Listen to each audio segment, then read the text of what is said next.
saying yes to the whisper of the Holy Spirit.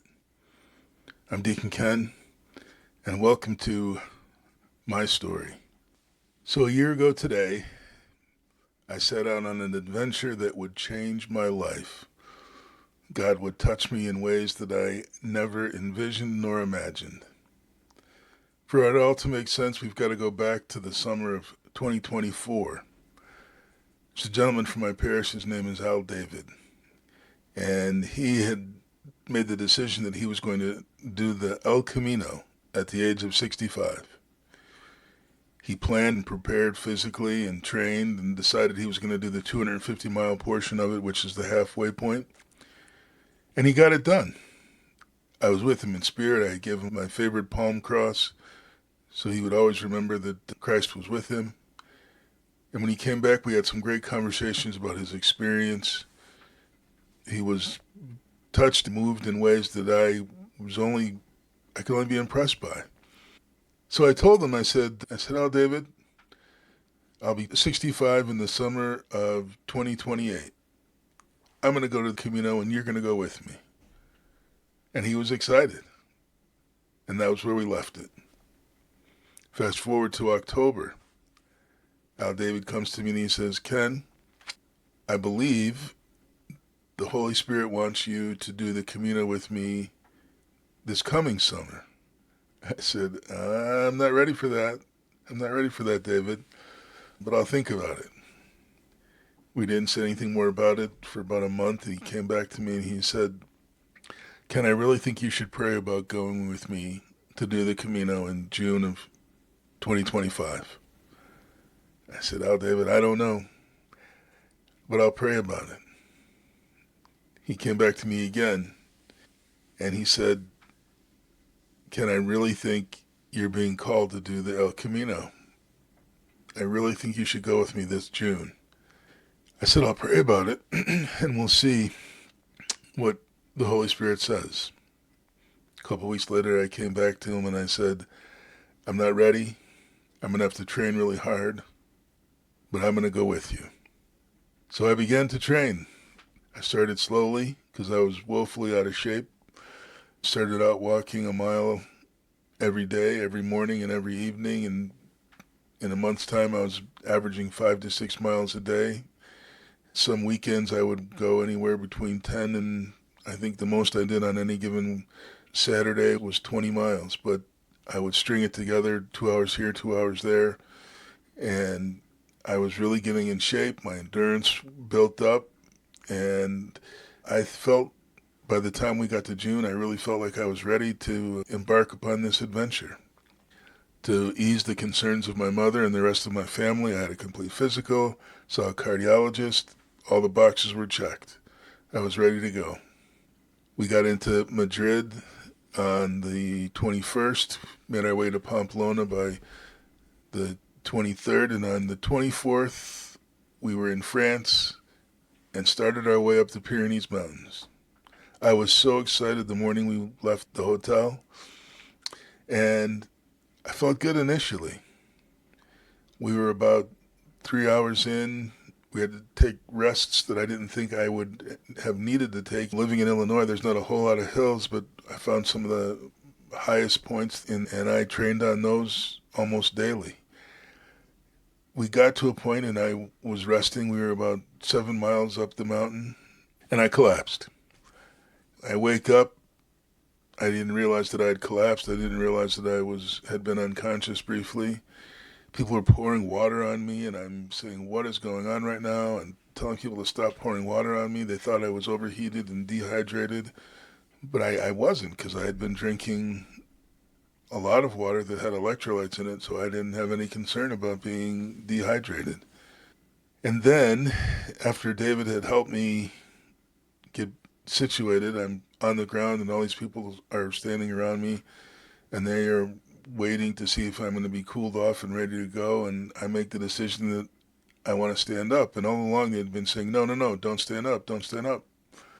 So I waited until I thought I could get away with it. And I stood up, and as I was standing up, I said, "I'm standing up." And everyone turned around and said, "No." And I was upright for less than 10 seconds. and I fell backwards. And David, who was on my right, reached out to grab me.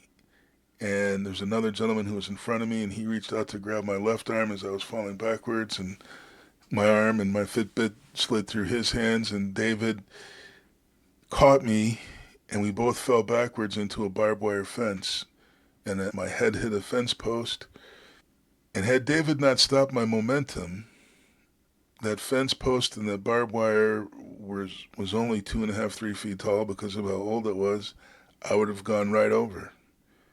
And had I gone over that barbed wire fence, it was a 300-foot drop down. The likelihood of me surviving, slim and none. They no longer trusted me and moved me to the other side of the trail and waited for the ambulance to come. I still didn't know where I was. I honestly thought I was in Illinois somewhere in one of the places I'd been training. And it wasn't for about another 30 minutes before I realized that I was in Europe. I still wasn't sure where in Europe I was. I just knew I was there.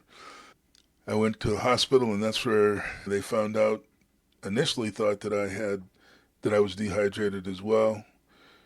The cardiologist came in my room that night, and they were originally just going to keep me overnight and said that I could get back to it within 24 to 48 hours. I could go finish the Camino. So I thought it's a minor setback, but it's just part of the program. Cardiologist came in my room that night, and he said, Mr. Gay, you were not dehydrated. You had blood clots in your lungs, in your heart, and that's why you couldn't catch your breath and why you passed out. And it's fortunate that you did, because had you made it to the summit, you would have sat and rested like everyone does. And when you would have gotten up and you would have gone on your way, he said, I assure you, you would have had a massive heart attack. And if you were on that side of the mountain, there's no way that anyone could have gotten to you quickly enough, and you would have died right there. I really feel as though David saved my life twice. I woke up the next morning. Oh, he added one thing. He said, as much as you may think that you are going to recover and can go finish the last 100 miles of the Camino, don't, because it will kill you. The next morning, another doctor came in. She said the same thing. She said, I've looked at your chart. I've had conversations with the staff, and we kind of think as though, based on your personality and where you think you are, that you are going to try and recover for a few days and go do the last 100 miles so you can get that certificate that says you completed the Camino. She said, don't even think about it. So I woke up that morning, as I said, and I realized God brought me there for a reason, but I had no idea what it was. I realized that as much as I may have wanted to do the Camino, that it wasn't going to happen. I knew I couldn't go back because they said I couldn't fly for a couple of weeks until everything was figured out and they had a handle on what had happened and why I had the clots, and the medication would take effect so that the clots would dissolve. I wasn't even able to get out of bed or stand up on my own. They wanted me to have no physical movement, or as little as possible, for the first 3 days that I was in the hospital. But when I woke up that second day, I kept thinking of something I had read that Monday when we headed out, as I read my morning prayers. And there's simple words: do all things to glorify God. And I asked myself, what does that mean? And I prayed about it, and I looked up various things on my phone because that was the only thing I had. And then I sat there, and the more I thought about it, I began to put together a devotional. I said, if I'm going to be here for the next month, because that was about how long I was there after the incident, I said, I need to stay focused, and I want to be focused on how I can glorify God.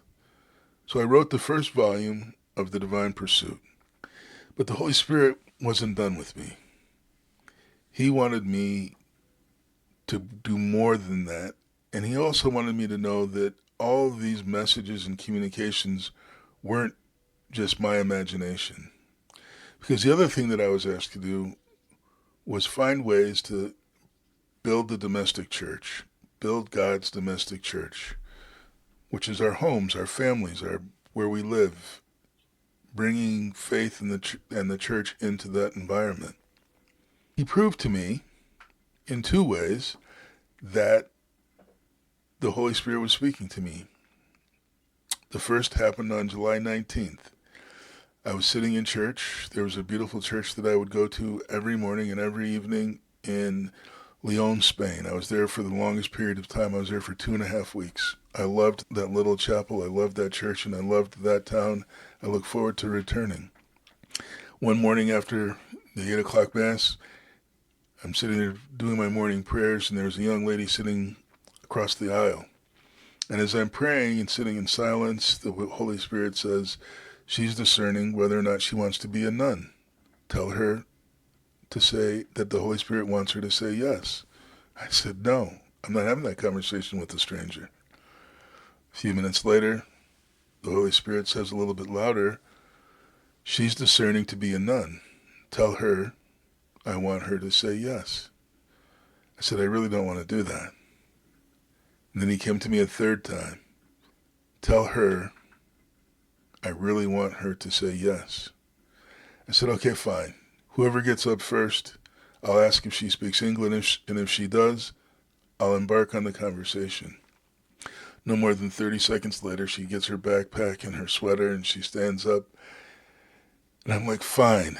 And I said, excuse me, do you speak English? And she said, very little.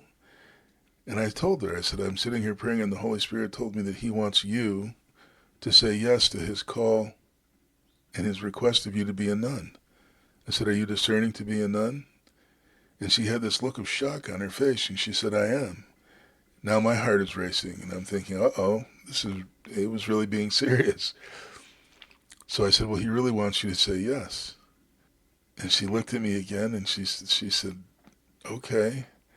And she started to walk away, and I reached out, and I gently touched her arm, and I said, I don't think he would have had this conversation with me and asked me to have it with you if he wasn't serious. He really wants you to say yes. Please consider. And she said, thank you, and she walked away, and I didn't know what to do. I left it alone, but I felt a feeling like I've never felt before. And the next morning I said, she's either going to see me and run if she comes back to Mass, or she's going to walk to the front of the church and not even speak to me, because I didn't know her name. I forgot to ask for her name. She saw me, and she came right to me, and she said, good morning. And I said, good morning. I said, what's your name? And she said, Christina. And she said, thank you. And I said, thank you. And that was the last time I saw her, or my last interaction with her.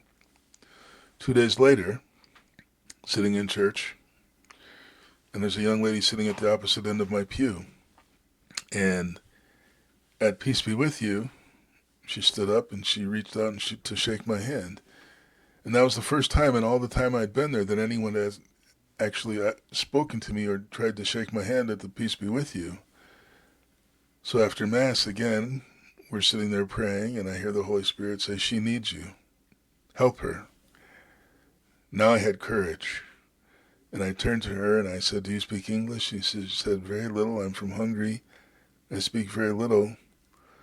But we had a beautiful, amazing conversation that lasted about almost 10 minutes through broken English and broken Hungarian and the use of our cell phones doing translations.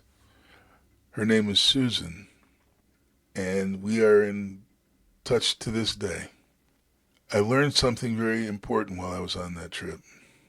God has a plan. He's always with us. The Holy Spirit truly speaks to us. My guardian angel truly watches over me, and I am called to be a servant of God in whatever way and whatever capacity he calls me to serve him. I have spent the majority of my life praying to God, saying, listen, Lord, your servant is speaking. And since June 24th of 2025, I have spent every day saying, speak, Lord, your servant is listening. He's motivated me to write The Divine Pursuit, that one volume that started out supporting me. I shared it with some people, and they shared it with some people, and before I knew it, It's being sent out, emailed every morning to 100 people around, from Susan in Hungary to people all over the United States. Not only have I done the 9 volumes covering 360 days, we have so many other projects that the Holy Spirit motivated me to work on. The domestic church has become the little monastery, and we are slowly structuring that and putting it in place. I tell you all of this not to impress you, but to impress upon you that the Holy Spirit has a mission for you as well. God created each and every one of us to help build his community here on earth so that we can all be reunited in his heavenly kingdom. It's up to you and I to determine, are we going to say yes? So as I wrap this up, I would encourage you to prayerfully ask the Holy Spirit to whisper in your ear. I would ask you to have an open heart so that you can hear his message. I ask that you pray for me. I ask that you pray for all the people who are on the Camino at this very moment over the next several days. I also ask that you visit our landing page that I'll put a link in the description to, and consider trying our Divine Pursuit journal. It truly has been one of the transforming parts of my journey for the last year. And I am confident that if it's something that you like and something that you're able to do 5 to 7 minutes a day, every day, that it will transform you as well. So thank you for listening. Thank you for watching. Please continue to like, subscribe, and share. Until we meet again, may the peace of Christ be with you, and may you always be open and listening for the whisper of the Holy Spirit.